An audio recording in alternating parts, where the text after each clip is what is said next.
So what is up, guys? Nick here, helping you to master your technology, and welcome back to the channel. iPhone 10, should you buy it late 2019, fall 2019? That's my aim of this video. Ever since the introduction of the iPhone 11 Pro having a pretty similar design language as the 10, made me think, should people just go pick one of these up used maybe? This might be a good deal for them if they don't care about having a triple camera in the iPhone 10. So that's the aim of this video. I'm not going to review this phone spec by spec. We've already reviewed this multiple times. I just want to give you my fall 2019 perspective on this phone. And I'll start here with the body. I'm going to make this rather quick, this one. Stainless steel around the edges, so feels pretty much identical in quality to the 11 Pro. The back, not quite the same as the 11 Pro. This one does have a glass material, whereas the new one also has glass, but it's like an etched feeling. It doesn't feel super slimy like the back of this one. Like most glass gets smudgy and slimy if you're doing stuff. This one, not quite as fingerprint resistant, but it's still a very premium looking phone. So the body itself, very comfortable size, 5.8. I think a lot of people did like this, and the notch was a very big discussion back then. However, I think we've gotten used to it at this point. It should be gone soon, but overall this phone still feels very premium. It's a little bit lighter than the 10s and the 11 Pro though, so if you like the most compact of this series, this is the one. So yeah, the build, the body, the design is all still top notch for the 10. Now, display quality, Samsung built display here with Apple's tuning. Really, I gotta say that yes, the iPhone 11 Pro is a lot brighter than this. The 10s is actually a little bit better than this one as well in terms of accuracy,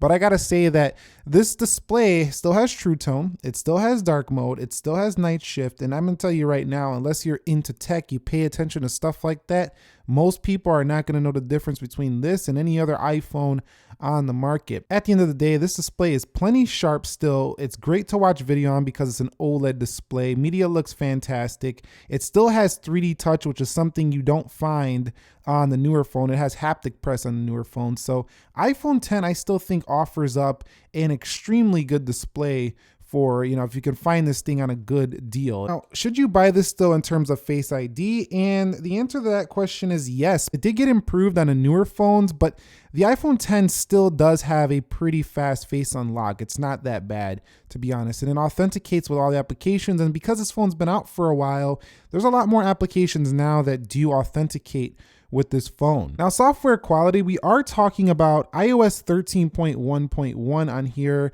and it continues to get updates. This phone's only in its second year, so it should be getting much more than this, and has all the latest features you would expect from iOS, which is fantastic. So iPhone 10 does not feel outdated at all when it comes to its software quality. Now, performance, Apple A11, and you've seen this phone in speed tests beat on a lot of Android phones in my tests, and it still probably can match up easily to anything on the market today. Now, yes, things on the market today will be faster in video rendering, will be faster in certain areas, gaming, things like that, but this thing can still handle pretty much anything you need to do in 2019. It's still got enough power. The A11 is still a boss CPU. I mean, come on, Apple's still putting the A10 in an iPad and still selling that thing, and the A11's even faster than that chip. So this is definitely fast enough still in 2019. Now, when it comes to storage, I would recommend you get the 256 gigabyte model. This is the model that has the most storage. Now, if you go with 64, you're probably gonna run out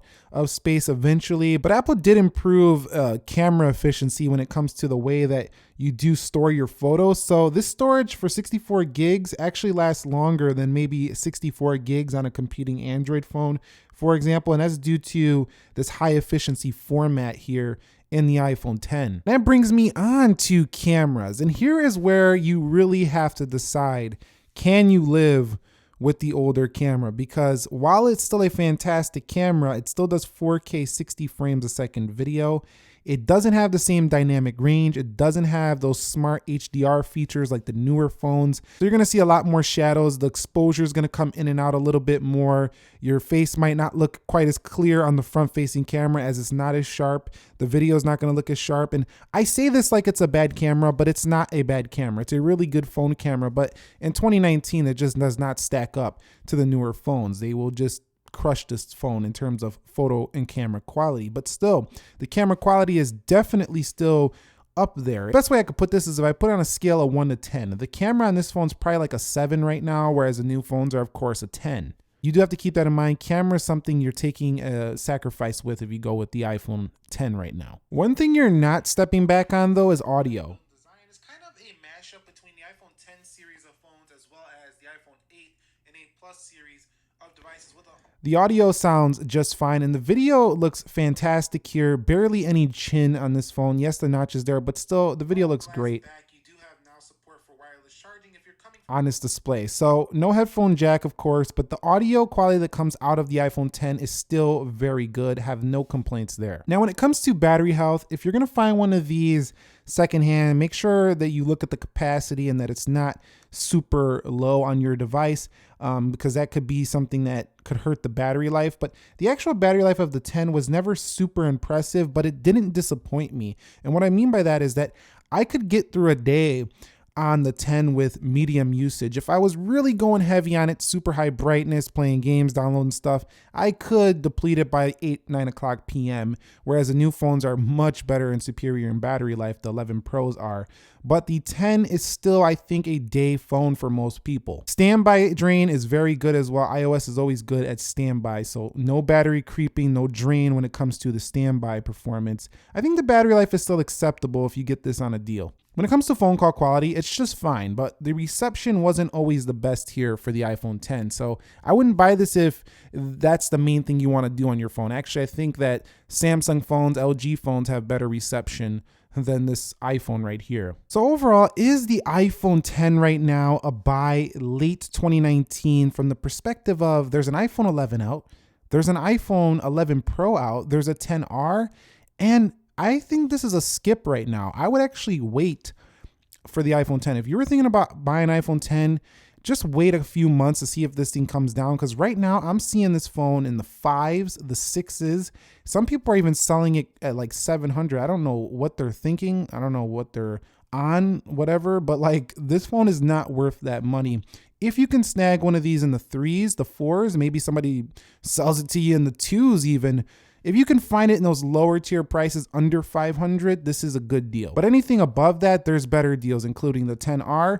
The iPhone 10s is even cheaper now than before. The iPhone 11 is a decent starting price. So what are your thoughts about the iPhone 10 right now? Do you have one? Did you get rid of it? Do you think it's still worth it? I'm curious to know what you think about the 10. This is an iconic phone that I think a lot of people would still probably consider picking up used. That's why I made this video. Thumbs up if you enjoyed it. I will catch you all in the very next episode. Thank you very much for watching, and subscribe if you haven't already. Be sure to be well, and peace.